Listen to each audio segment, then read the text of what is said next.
Hi guys, now this is a treat not just for me, but also, I mean not just for you, but also for me. Camden Toy, one of the first interviews we did at Chicago Comic-Con. Such a great interview. Have you had a chance to see it on YouTube yet? Yeah, I did. It was a lot of fun. Thank you. I mean, it's been a lot of fun. I've been showing it to my friends and whatnot, and, what did you like about the interview, besides calling me an idiot and things like that?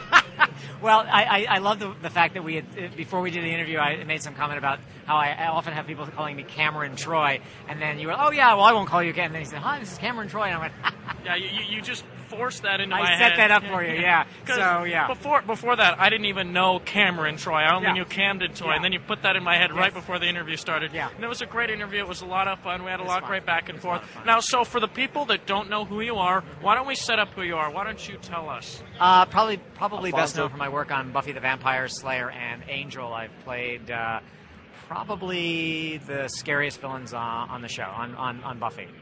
Yeah. All right, and now I will name one, and then I'll let you name all the rest. Okay. Best episode ever of Buffy, my favorite, everybody's favorite. It isn't even a contest, really. I mean, wouldn't you say everybody's come up to you and said that's the best one they've seen? Well, what's interesting about Hush, that he's talking about the episode Hush, where I played, Doug Jones and I played the two main gentlemen. They're called the Gentlemen. We float everywhere. And the episode's silent.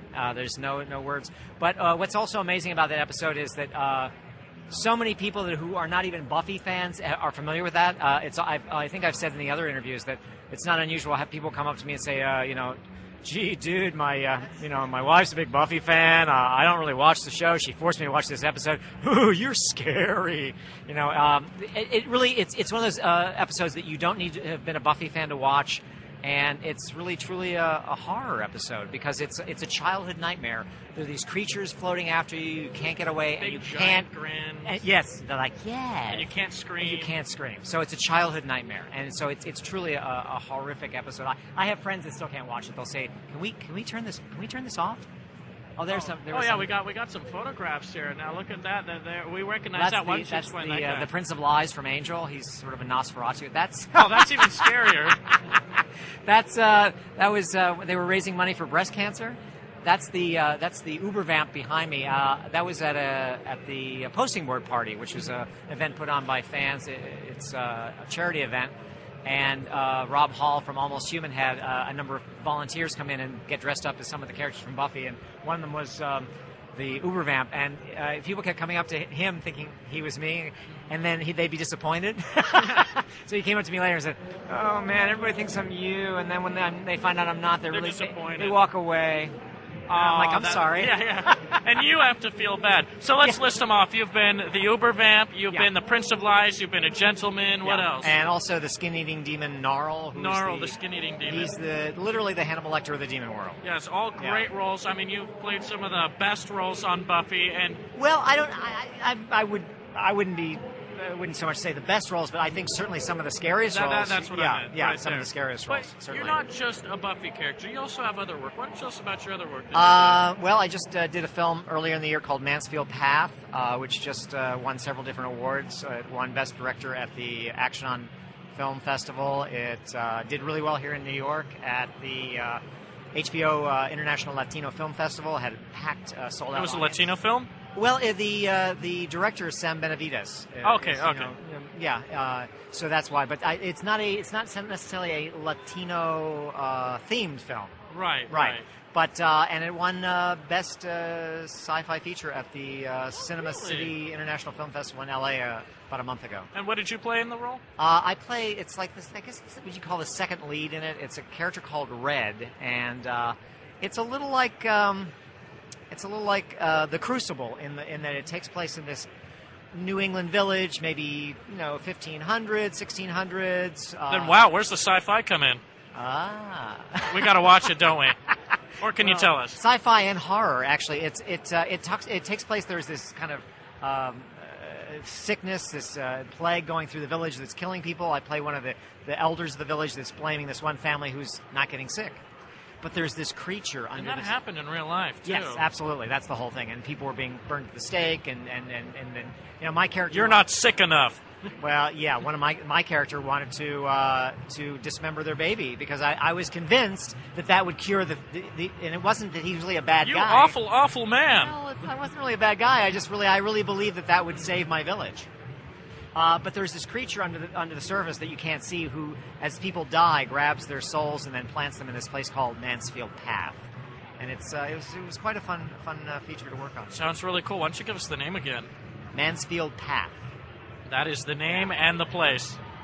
Actually, the Mansfield Path is the place where the souls are planted in this sort of netherworld.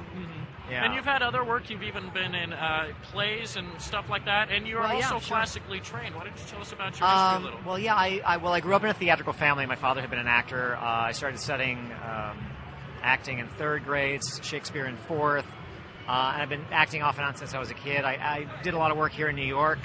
I was also one of the founding members and the artistic director of a small theater in the Lower East Side here called Nada, which also won an Obie Award at one point for sustained excellence, and also our contribution to the community. And probably my favorite theater piece I did was a piece here in New York with a company called Tiny Mythic Theater Company. It was called The Scarlet Letter. It was based on Nathaniel Hawthorne's The Scarlet Letter, but I played... Were there any onstage brandings? No. Darn. But I played Roger Chillingworth. For those of you not familiar with it, he's this old doctor who has been basically cuckolded. His wife his wife ends up sleeping with the minister. She gets pregnant. It's really bad. And I show up in the village to I send her ahead of time to the New World to set up house. By the time I get there, she's standing on in this town square with the baby with the A or adulterer on her bodice, and I'm like, I'm fucked. Yeah. Well, speaking of chilling, why don't you give us that fantastic gentleman smile? And there we go. Look into the camera right there. Yeah, I think some of our viewers are going to need to change their pants now. And now, I remember last time we talked, you also talked about a zombie movie that you had done. Why don't you tell us a little bit about that one? All Souls Day. Jeremy Kasdan directed that. That's kind of an unusual zombie piece in that it takes place in 3 different times. It takes place back in the turn of the century in this small Mexican village, and it kind of sets up why the Day of the Dead in that specific village happens, where the dead literally raised from the dead and actually go and try to feast on flesh. And then it jumps to the 1950s. Jeremy had Jeff Combs was one of the guys in that time period, and then it jumps forward to modern day. And it sort of follows the history of this village. And I played, I think, 4 or 5 different zombies in the film. And they just kept putting me in a different zombie outfit. Yeah, and we all recognize you best when you're behind makeup. It would seem so. Yeah. And do you ever feel typecast? As a big makeup role.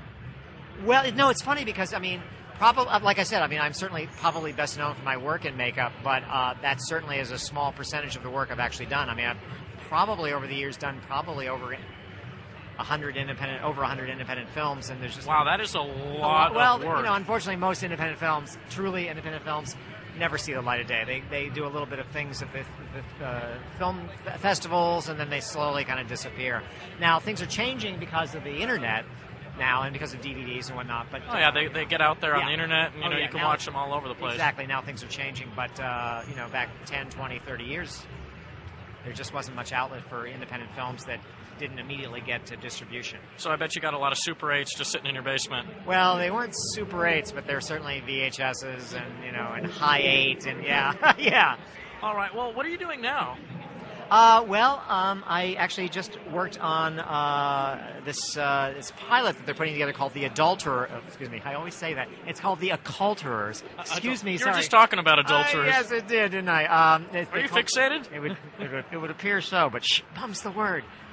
It's called The Occulterers. It's going to be on babblegum.com. And we just shot the pilot episode, so we're going to wait and see what happens. But it's babblegum.com. Check it out. It's called The Occulterers. We got Cameron Troy speaking about the adulterer here. Son of a bitch.